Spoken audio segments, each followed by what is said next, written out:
Bienvenue dans les énergies scolaires, épisode 155. Extraclasse. Je m'appelle Stéphanie Ortega, je suis professeure de physique-chimie au collège Entre-Devel à Saône, à côté de Besançon. L'école, on en parle beaucoup, mais est-ce qu'on l'écoute vraiment ?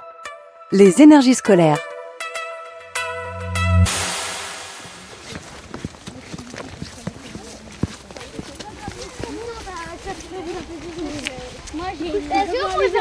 Donc on se met dans le cercle.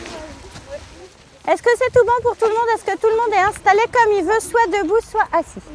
Super. Cette aire terrestre éducative, c'est un espace sur lequel on emmène les élèves régulièrement à l'intérieur du marais de Saône, le long d'un espace naturel sensible. Notre rituel commence par changer les chaussures. Donc on part avec nos chaussures du dehors, puisque comme on est dans un milieu humide, on peut rentrer un peu crotté. Et donc, quand on est sur place, on se rassemble en cercle. Bien, aujourd'hui, dans notre cercle, nous accueillons Madame Blanquet, notre intervenante nature. On va faire une chasse au trésor. On est en train de travailler sur la diversité du vivant. Nous étions sur cette aire terrestre éducative pour collecter différents êtres vivants. J'ai trouvé un champignon. J'ai trouvé un ver de terre tout à l'heure. Ah ouais, oui, on a des graines. Mets la boîte, que je la mette dedans. J'ai un diplôme d'ingénieur de l'INSA de Lyon en génie électrique. J'ai exercé en tant qu'ingénieur pendant 1 an et demi.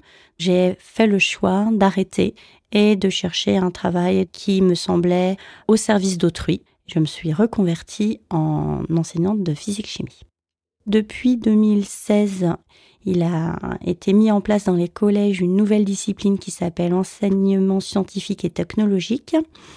Quand j'ai su que j'allais être amenée à enseigner de la SVT, une discipline que je n'ai pas travaillée depuis mon bac, c'est-à-dire il y a plusieurs décennies en arrière, j'ai recherché dans les établissements alentours et il y avait des établissements qui avaient sollicité une intervenante environnement à Ornans. Et donc je l'ai contactée et on a travaillé ensemble. Chaque boîte, elle est marquée d'une couleur avec une pastille. Donc souvenez-vous de quelle est la couleur de votre groupe. Voilà, là c'est la pastille verte. Ok, alors, les verts, c'est qui ? C'est vous. Vous êtes 3 ? C'est elle qui m'a proposé de demander une subvention auprès de l'Office français de la biodiversité. C'est un dossier qui est assez simple à remplir et qui a comme contrepartie d'installer un endroit qui fait référence pour les élèves, qui s'appelle une aire terrestre éducative. Et en fait, la seule difficulté, c'est de trouver un morceau de sol qui n'appartient pas au collège, qui doit être en accès libre pour le public et qui puisse être investi par les élèves. Pour obtenir le label d'aire terrestre éducative, on doit faire appel à d'autres structures. Donc moi, j'ai sollicité la LPO, la Ligue de protection des oiseaux, au travers du dispositif qui s'appelle Sur la piste des espaces naturels sensibles, pour découvrir les oiseaux de l'hiver. Donc ce sera une sortie en janvier-février. Et puis les oiseaux au printemps, aux alentours d'avril-mai.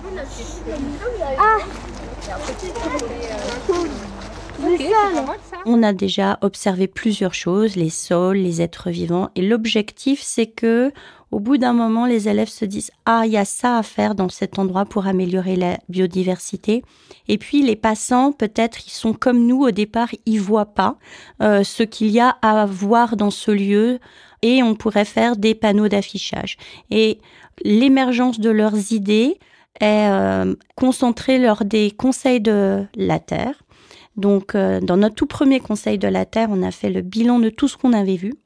Et dans notre deuxième conseil de la Terre, on invite le syndicat mixte du Marais. On va voir avec eux quelles actions les élèves proposent sur ce lieu et quelles actions sont compatibles avec la mission d'information du syndicat mixte du Marais. Moi, je propose, dans tous les étangs et tout, de mettre des nichoirs à canards. Et puis, par exemple, de relâcher des trucs sauvages, des animaux et tout, quoi. Moi, je pense que ce serait bien au bord des mares ou des grandes herbes, de mettre ce qu'on peut trouver dedans. Un plan où il y a des traits et il faut suivre les traits. Un plan dessiné un peu sur du bois pour que ça fasse un peu plus naturel. L'idée, c'est qu'au bout de 3 ans, avec le travail de 3 classes différentes, ce lieu-là soit un lieu où il soit évident que c'est un espace particulier où les élèves sont venus investir et ont proposé quelque chose de nouveau, de différent, de leur génération à eux, en fait, que ces jeunes ont engagé un chemin. On fait quoi, des bouts de papier du coup? Tu mets tout dans la boîte. De collecte sur la table du milieu, vous récupérez. Et t'as quoi comme petite bête? Je sais pas ce que c'est. Ah oui, cloporte. Ah, c'est un cloporte. Ouais. L'arrivée d'Aurore donc mon intervenante environnement dans ma vie professionnelle, ça a été un point d'appui très important parce que je me suis trouvée souvent seule face aux difficultés que j'arrivais pas à surmonter. Bon là, c'était l'aspect naturaliste et en fait, au-delà de ces compétences-là, elle m'apporte aussi tout un champ du vivre ensemble dehors. Elle m'a soutenue, encouragée et finalement, faire ensemble, c'est toujours plus facile que faire seul. Attends, là, il y en a peut-être. J'ai des élèves qui sont très en difficulté avec la capacité de se concentrer. Beaucoup de problèmes pour focaliser sur quelque chose. Et dehors, alors qu'on pourrait se dire c'est l'inverse, il y a plein de stimuli, il y a un avion qui passe, il y a un oiseau qui chante, mais peut-être le lien entre êtres humains est plus important encore et donc on s'écoute mieux. C'est des moments de vie en fait. Être dehors, c'est un moment de vie, donc on s'en souvient. Araignée, on a trouvé une mini araignée. Comme ça, là, Travailler sur la biodiversité, sur l'ensemble des inventions du vivant, sur toutes les sortes d'animaux, de végétaux, fait que chacun peut se dire, mais en fait, d'accord, je suis pas du tout pareil que mon voisin, tel camarade de classe et tel autre, mais peut-être je l'ai pas encore trouvé, mais je peux trouver ma place. Je sais pas si les élèves le prennent en conscience, mais en tous les cas, inconsciemment, il y a ça qui est transmis et que moi je veux transmettre. Vous avez, chacun de vous, votre place. Vous êtes unique, et tant mieux. Vous venez d'écouter un épisode des Énergies scolaires. Si ça s'est bien passé, n'hésitez pas à laisser un avis sur votre plateforme d'écoute. À bientôt sur Extra Classe. Une production Réseau Canopé 2025. Extra Classe.